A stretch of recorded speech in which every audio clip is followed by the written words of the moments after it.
my relationship between the people around me. It was females, mainly my girlfriend and my mom.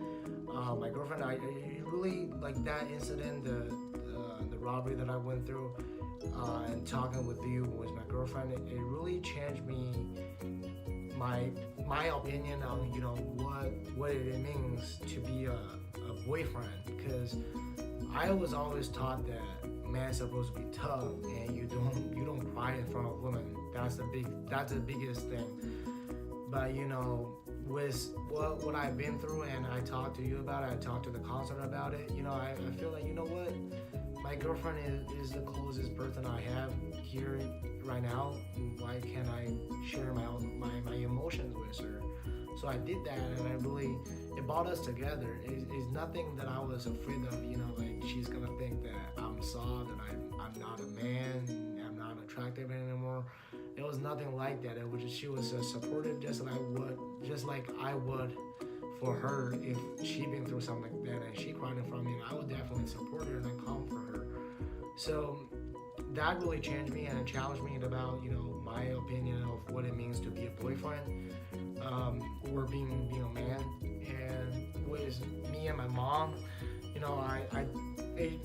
our relationship started getting better since last semester with Project Soar. I talked to you about it too. I was brought in here, I was sent in here when I was 14, and I kind of lost that idea of family in a sense, because I always, live with random host families, not random host family, but I've been away from my parents so long, and our conversation was pretty much just them sending the money and I'm getting it, and they were asking about my studying. They don't really, so I think we had a toxic relationship because of we never really talked anything else other than school, because that's the only thing that they were concerned about and they were worrying about, and that's the last thing that I want to talk about with my parents pretty much, because nobody want to talk about school all day long. And every time my mom, still now, my mom talk to me, she always brought out, how's your grade, how's your homework coming up, how's the exam doing, she always brought it up. And now that I understand that that's just something that they know, so they asking about it. They don't know anything about sports, they don't know anything about other things that I've been doing, so they don't really, they don't know it, they can't talk about it. And it was my fault of not really sharing about it. And it really it surprised me, because my mom, I'm going back to China in the summer, like I told you, and I'm looking for an internship. So my mom is like, you know what, I'm gonna help you. So just send me a resume, and I'll help you to get the connection, and I'll send it to different companies and sports team. That's what I'm trying to do. I'm trying to go into internship with a pro team in China. And I wrote a resume, and I listed all the things that I did. Like at UVA, I was the basketball manager for the Macau.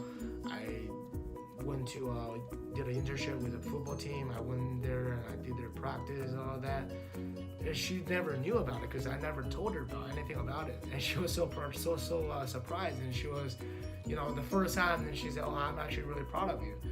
And that's something that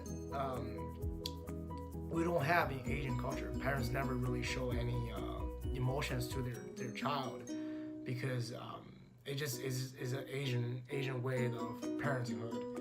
So everything's Project Soar also is education related. My mom is 20. She's been teaching for 20 years. So I started asking a lot of questions about, what should I do with my mentees? What do you think about this?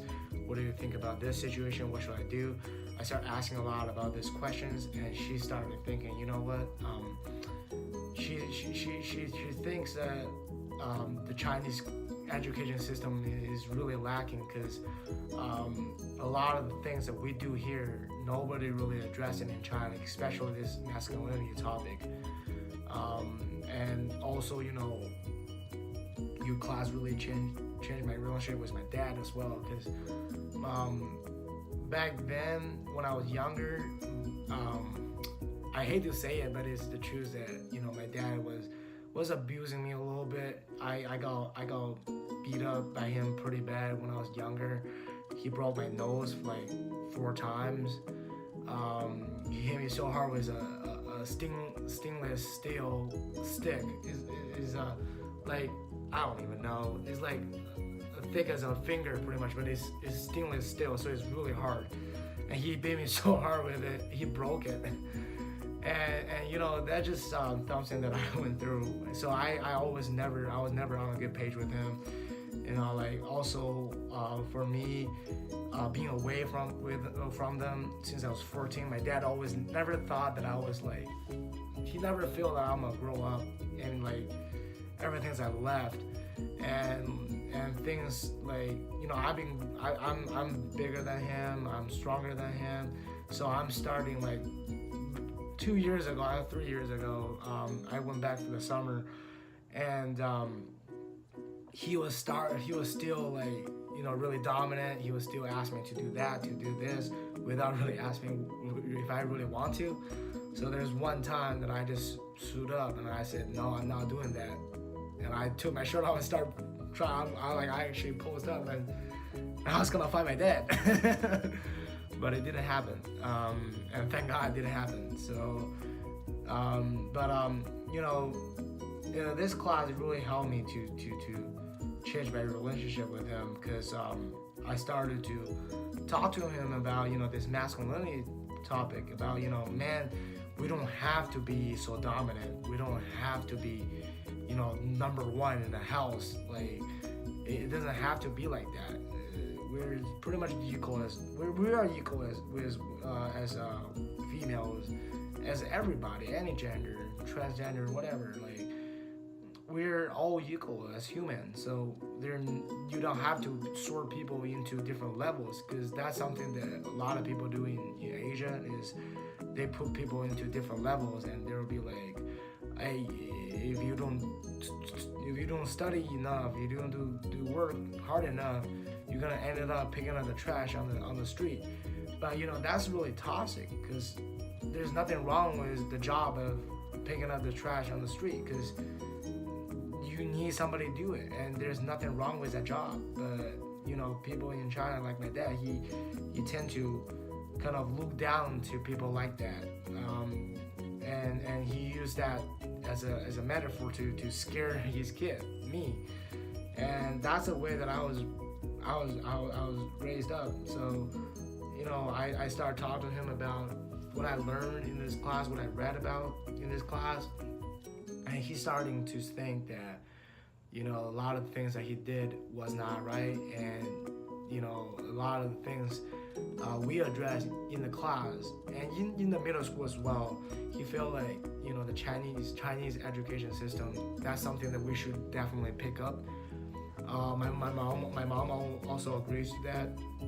She thinks that, you know, a lot of the masculinity topic that we talk about in China, in your class, it happens every day in China, and nobody really addresses it. And like, you know, like rape, gender issues, just all of the things that we talk about, nobody really addresses anything in Asia in general, not only in China. And you know, kids, they still like they're all the kids that I see now in elementary school in China and then middle school in China, everything is still the same. 10 years ago, like when I was in middle school or elementary school, everything is still the same. They're still using the same textbook. They're still doing the same system. And you know, me, I had the advantage of coming down here and experience a different culture and actually adopt it. And not everybody in China has that advantage and have that privilege. So, you know, there's still a lot of toxic masculinity happening in China, and that's something that I hope that one day in the future that I'm be able to go back and help the community over there to grow. You know, other than that, your class is an eye-opener for me. I said it to you so many times that you really inspire me. one of my inspiration, and I take you as a mentor as well. I just really appreciate you, what you do for the community, and I know you don't even get paid that much for all of this work you do for U of A, but you still do it. That's a really big commitment, because I, like somebody like me, I had the opportunity to work for the U of A athlete department, but I couldn't get paid, so I said, fuck it, I'm not gonna do it, because that's something that what I'm doing, I deserve to get paid, but you're not paying me, so I'm not doing it. But you still do your work, and I think you understand how important it is, and you see how important it is, so you keep on doing it, and that's something that really inspired me. And you know, like, as you know, I'm gonna go in and do the research with other two of the students, two of the graduate students after this class, and hopefully if I can still get credit for your class, taking this class next year, I'll still take your class, because I really enjoy the experience of going to middle school and, you know, mentoring those kids. We don't, like, it's so different than last year with Project SOAR, because this year we go in there, we actually have a topic. Last year we don't really, like, with Project SOAR, there's not much like a topic you can really talk about, because I don't really know much about genders. Like, I didn't know it, but like, I didn't know it this much like I did this semester, because I did all of those readings. So with last year, with Project SOAR, it was hard to, you know, actually teach the kids something. But this year was your class, and going into challengers with more peers, it really helped out, because, you know, sometimes I go in, I don't really have much to say, but maybe like Juan in my group, he knows a lot more of this topic that we're talking about that day. He will contribute, he will go in, and he will take a lead. So I really enjoy this format, and I think you're doing a great job of putting everything together. So if I can get the credit for next, if I repeat it next year, I will totally do it. And, you know, for that research project, I will definitely try my best to go in there and do whatever they need me to do, because that's something that I'm kind of passionate about right now, just like you did when you were younger. You sharing in class that you feel this rage of there's not much work done for the community, and you come to the conclusion that you're gonna be the one to do it, because somebody gonna start it. So that's how I feel right now, because there's not much things that have been done for the Asian community, and I feel like I have this privilege of experiencing Asian culture and American culture in China and in America. That's something that not a lot of people been through. So I feel like I should really give back to the community now, because I haven't been doing that for years.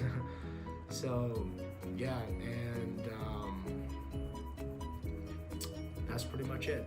Thank you so much for this amazing class and this great experience. Thank you so much, and have a good one.